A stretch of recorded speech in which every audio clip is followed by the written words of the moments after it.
Well, good afternoon. It's Friday, February 28th. And wow, was today a fucking crazy day.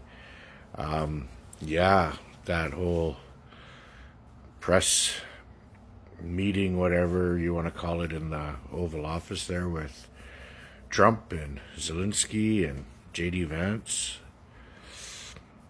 It's pretty crazy stuff. I think it's pretty safe to assume that I even beforehand, but Trump is fully a Russian asset.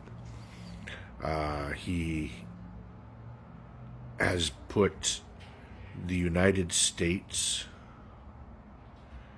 Europe, Canada, Ukraine, well, the whole world into a very, very, very dangerous territory. And you hear the bullshit that's coming, Republicans and even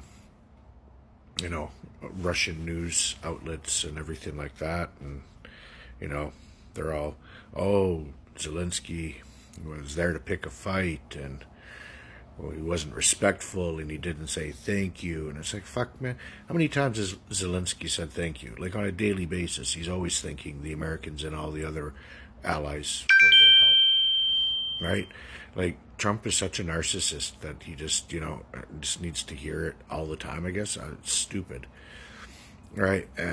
But just look at it, like the whole situation in the course of 2 months, the world has changed, and it's interesting because you didn't see or hear a lot from Europe. I mean, France, Britain, they did the whole prop up Trump, make him feel good, give him an invitation to go meet the king, and fed his ego and thought, hey, that's how we're going to win.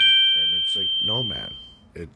And I'm seeing a lot of posts, and I'm not shitting on any Europeans or anything like that, but I've been seeing a lot of posts from, European people, and they're all like, oh, we got to stand with Zelensky, because who's next? And I'm like, hey, man, us Canadians have been saying since fucking November, since December, when he started calling Trudeau governor and 51st state and all of that stuff. And did anybody really put up a big defense from Europe or anywhere else in the world about, hey, you're treating, the prime minister without respect? And no, not a peep. But it's like everything else, right? Everything else, it doesn't matter until it affects them, and now it's starting to affect them, and now they're like, oh well, if it could happen to Ukraine, it could happen to Germany. Yeah, it can. I have been saying this, canary in the coal mine. I mean, fuck, I hate being right, but look back in my first fucking few videos, one or two, I said that Canada is, just what's a sign of what's to come. Every day we inch closer and closer to total destabilization. That's scary. It's a scary thought.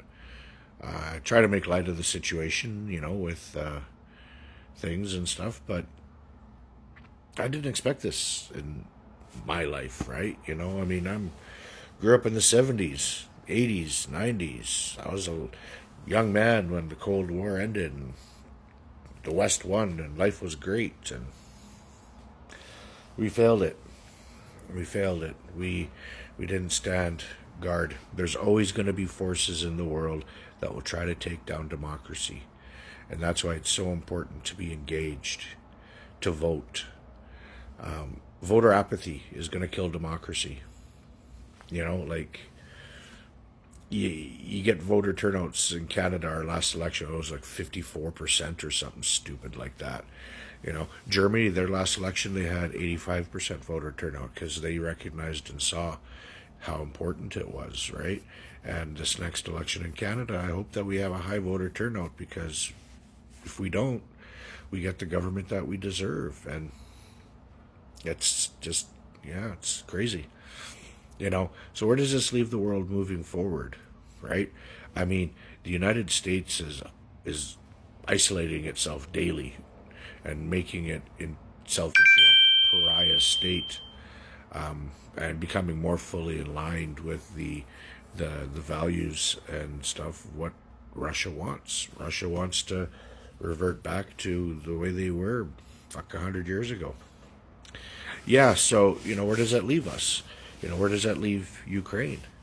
I mean, the American support was great. Europe did lots, did more than America, but you can't discount that one country did over $100 billion worth of aid, and yeah, and this 3 year war has depleted. I know in Canada we've donated a lot of stuff out of our military, so I mean that's going to start affecting our combat readiness and our own supplies.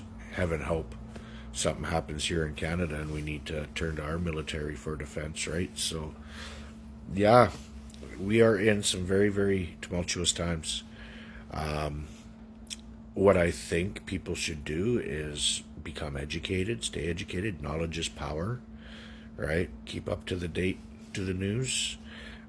But don't just get your news from one source, right? I mean, I follow 17 different news apps from BBC, CBC, ABC, the Australian Broadcast Corporation, MSNBC, CNN, to Al Jazeera, Deutsche Welle,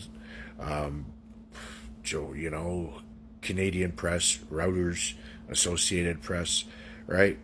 You can't just be in your own echo chamber and just follow CNN or just follow Fox News or just follow the CBC, right? You need to know what the other side is saying, and you need to get a clear picture, right? And you got to hold your elected representatives to task.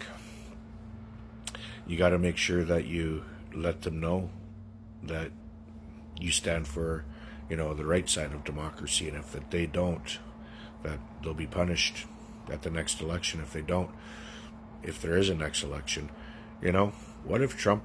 I don't know if I've mentioned this or not, but what if Trump is just wanting to destroy it all, right? Because fuck it. I've heard talk.